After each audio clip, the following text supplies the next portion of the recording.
কেমন আছো বন্ধুরা? আশা করি সবাই ভালো আছো। আলহামদুলিল্লাহ আমরাও ভালো আছি। যে আজকে একটা কথা সবার সাথে শেয়ার করি, যে বাস্তবে যেরকম চলছে এই পৃথিবীতে।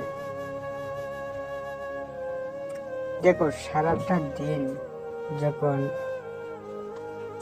সূর্যটা মাথার উপরে থাকে,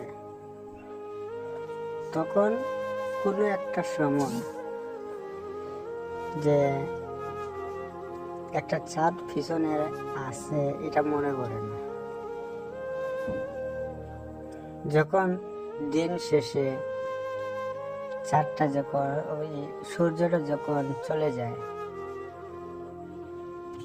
যাওয়ার পরে যখন সন্ধ্যা হয়ে যায়, তখন চাঁদটা আসে।